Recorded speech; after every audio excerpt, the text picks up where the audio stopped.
Cheers! How you do, buckaroos? As I adjust the volume there. Anyway, hey, so I've started a new segment or series that I'm calling 5 Beers at the Pub with the Beer Whisperer. This is episode 2, such as it is. And the only thing, so typically I've kind of done, I've never really considered myself a beer reviewer because I talk about more than just the beer. But I wanted to kind of focus on the music as well for this particular series, I guess. I put together 5 songs that have a loose theme. They're tied together in some way, but again, very loosely. Whereas only I can put it together. You know, it's not a thing, man. You're not going to hear those 5 songs and say, oh, that's the obvious theme. It's a loose theme, I will admit, but it's kind of 5 songs that have a loose theme, or more importantly, I guess, are 5 songs that I was in the mood for to put in one particular set. How about that? Starting with this one, Lucero, What Are You Willing to Lose? I got 5 songs. I don't have them in order. It's on a shuffle. So so they're not playing in any particular order of importance. So I've decided to have the Stone Anniversary Triple IPA, 12.5% it says it is. It does pour rather beautiful, as you can see, kind of that amber, light amber maybe. It's kind of a throwback, double or triple, I guess they call it. It reminds me a lot of Founder's Devil Dancer.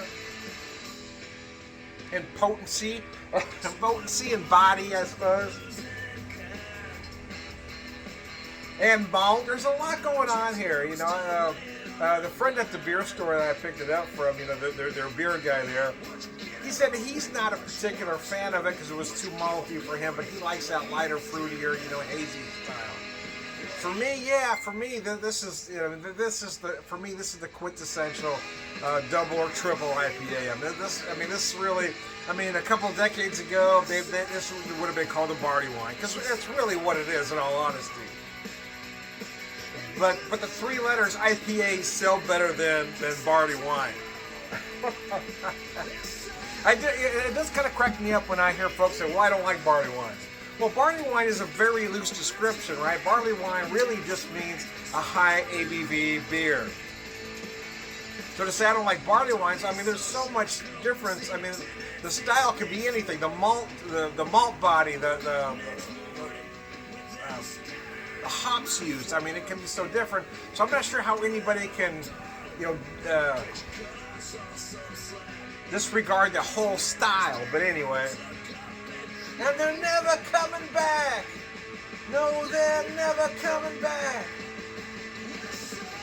But yeah, so you get a lot of big malt on the nose. I also get a lot of big citrus, though. A mix of grapefruit, orange and or tangerine. You might feel some botanical notes in there as well. You might get a hint of pine in there. You might find some tropical fruit notes. It's really up to you and how you're feeling it.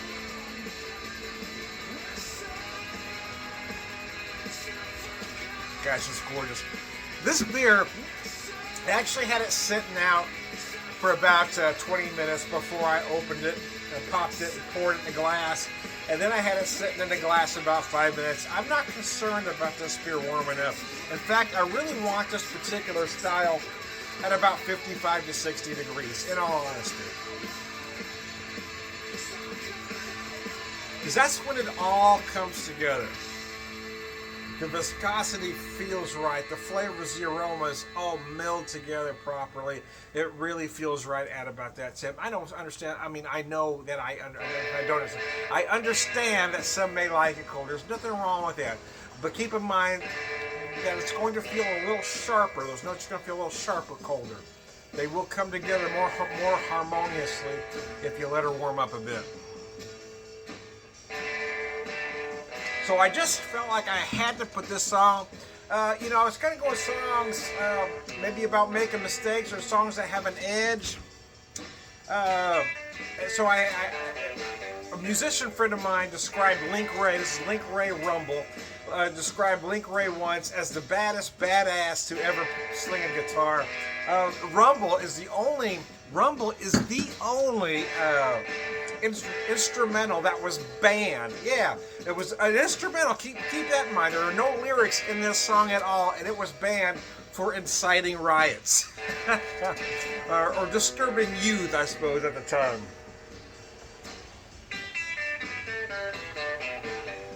And what irritates me the most every time I hear this song is knowing that the Beastie Boys are in the Rock and Roll Hall of Fame and Link Wray is not. One of the most influential guitar players of all time, arguably the most influential Native American guitar players of all time. And he's not in the Hall of Fame, and we got jackasses like Beastie Boys in the Rock and Roll Hall of Fame. I mean, please. Please. The Beastie Boys, really? I mean, they had a couple minor hits. I mean, they're merely a footnote of the 80s, in my particular opinion, where Link Wray influenced many throughout decades. Anyway, that's my soapbox. I cannot believe it. I mean, Link Wray, one of the greatest guitar players of all time, is not in the Rock and Roll Hall of Fame.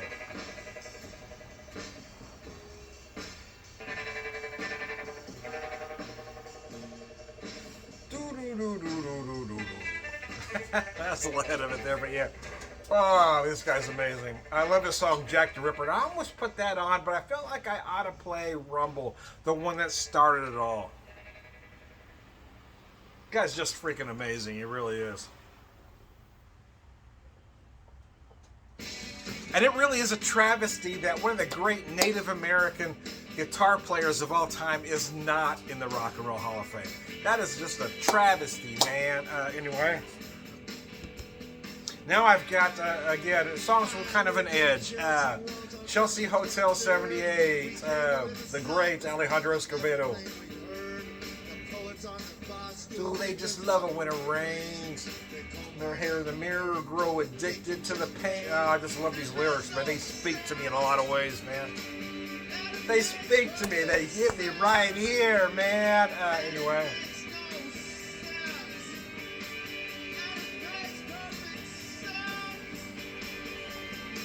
I guess maybe part of me always wanted to be a DJ. But I couldn't adhere to, I mean, commercial radio is just such a joke, man. It doesn't matter what genre it is, it's all basically top 40 playing the same tunes over and over again. The Max's Kansas City Live makes everyone a star.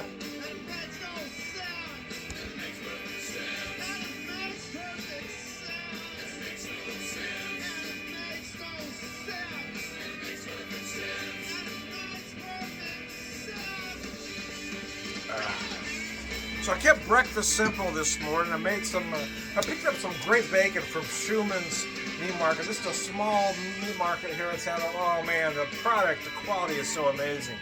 And I made some biscuits the other day, and when I say I made some biscuits, I opened a can and baked them.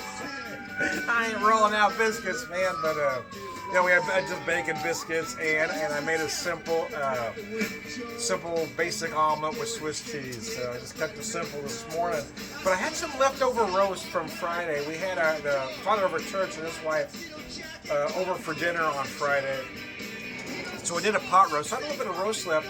But my wife had some, I picked some, did it on the bathroom floor, and it makes no sense. Anyway, my wife had picked some tomatillos from our garden. So I took those tomatillos and I roasted them a little bit, and then I cooked them down. And then I added, and of course I made the chili verde. And then I added the roast. Typically I do with pork, in all honesty. But since I had this roast left over, I sliced it rather thin and let it just slow simmer in that chili verde sauce, and it got more tender the longer it sat. Oh, it was amazing.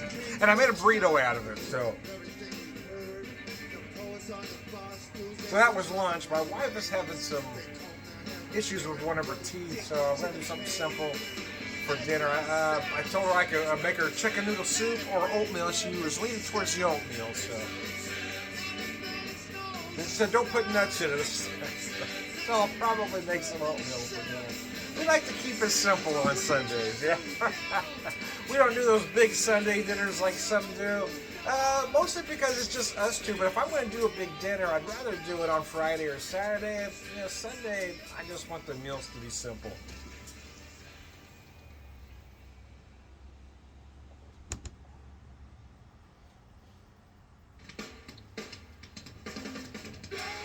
And then song number 4. Again, some of these songs are on the post-punk side, but not all of them. So that wasn't really the thread. It was just songs that might not have been the most upbeat with a little bit of an edge. 2 Notes Shy of an Octave, which I think is one of the greatest song names of all time. 2 Notes Shy of an Octave, that's genius. That dude's an idiot. He's 2 notes shy of an octave. Anyway, musician's joke. Red City Radio is the band.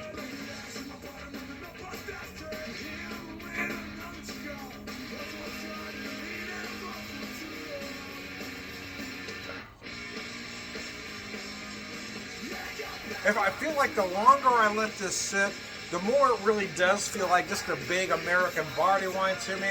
But it also feels like that's when all the flavors really come together in the most harmonious way possible. I just love the big malt notes, those citrus notes that come at you at the beginning, and then you get them right at the end and the finish. I get just the slightest hint of pine in there, right at the end.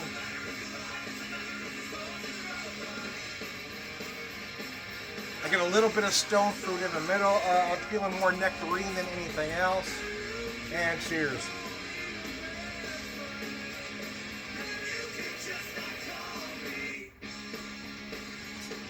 Oh gosh, that's good.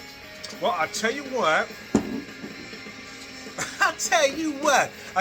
Since I have one more song left, I'm going to pop a second beer. I was planning on just doing that one, but, well, see, the original concept for this segment was 5 songs and 2 beers with the Beer Whisperer. But then I didn't want to be, didn't want to have 2 if I was drinking a big one like this. But,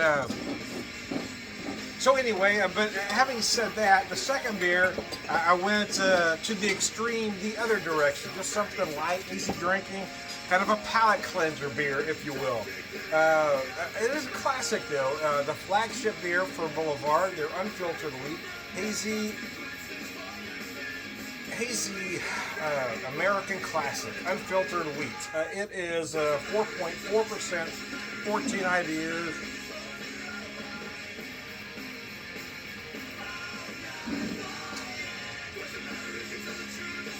I'm not going to garnish with a lemon. I mean, I'm not going to stop you if that's your thing, but yeah, you can. It's more to look pretty. It does help with the aromatics. But you do you. Hey, I ain't going to stop you. But yeah, you do have those slight lemon notes here, for sure.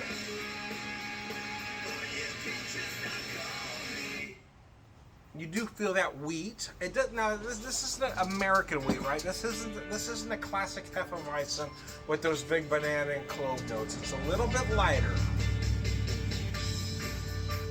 And the last song, last and certainly not least, Truck Prophet, post-cinematic Dead Man Blues.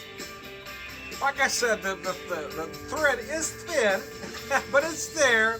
For me, anyway, because I know someone else may not be able to find the common denominator, but I know what it is. Like I said, I'm trying to find artists, well, most of the stuff that I listen to on a regular basis, but artists that really aren't on the mainstream, artists that you're not going to typically find on commercial radio. Not necessarily obscure. I'm not trying to stump anybody, but yeah, like I said, they're not necessarily obscure tunes. They're not obscure artists either. Chuck Prophet, Alejandro Escovedo, Link Ray. These aren't obscure artists by any stretch, but they're not artists that you're going to hear on mainstream radio, which is kind of what I'm trying to do here. Is maybe introduce folks to some artists and songs that they may not be familiar with. Everybody knows I'm looking for you. I'm knocking, but nobody's home. And for the first 2 episodes, I've chose to go with this kind of, this loose thread, this loose theme, I guess. But I might try to at some point do 5 songs from one particular artist so folks can really get a feel for some of these artists that the radio just isn't playing for you.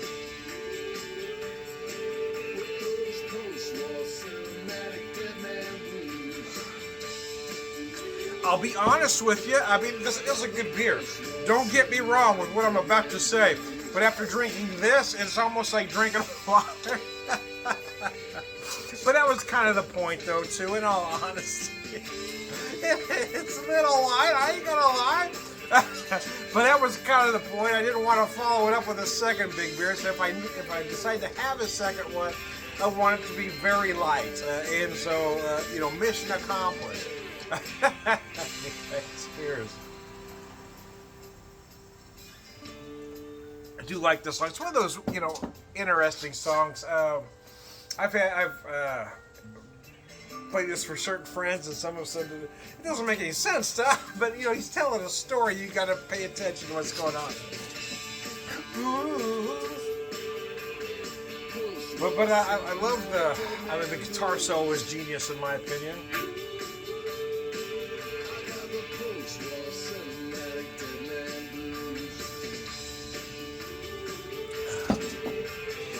Post-war cinematic dead man blues. Hold on a second. Hey, thank you. Thanks, guys. I appreciate you tuning in. Episode 2 of 5 songs at the pub with the Beer Whisperer.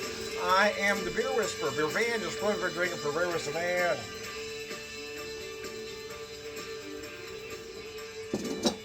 I'm a wrong good guy. Cheers.